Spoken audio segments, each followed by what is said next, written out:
بچوں کی آپس میں غیبت کرنے سے کیا نیکیاں ان کی جل جاتی ہیں؟ تو نیکیاں جلنا تو حسد میں ہوتا ہے. کہ حسد نیکیوں کو اس طرح کھا جاتا ہے جس طرح آگ لکڑی کو. غیبت کے پھر دوسرے ہیں کہ وہ نیکیاں دی جائیں گی. اب وہ بھی غیبت جس کی اس کو پتہ چلے تو حق العبد میں شامل ہوگا وہ، ورنہ حق العبد میں شامل نہیں ہے. بندے کی حق تلفی میں ہر صورت میں غیبت بندے کی حق تلفی میں شامل نہیں ہے، لیکن غیبت کرنا ہے گناہ، اس سے بچنا ہے.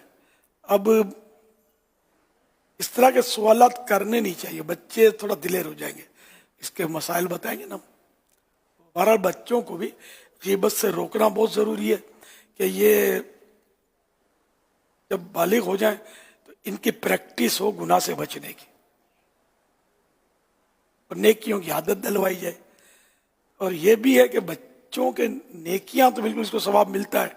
چھوٹے بچے اللہ اللہ اللہ اللہ پڑھ کے ایصال ثواب بھی کر سکتے ہیں.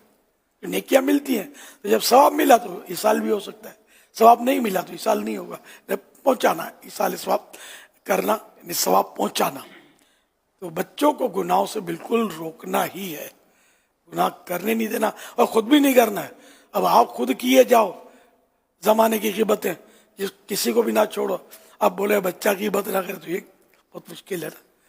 ظاہر ہے کہ وہ آپ کا تو اگر بڑا کرے غیبت تو سیدھا سیدھا وہ تو جہنم کا حقدار ہو گیا. اللہ پاک ہم سب کو اور ہمارے بچوں کو نیک بنائے، گناہوں سے بچائے. صلو علی الحبیب صلی اللہ علی محمد.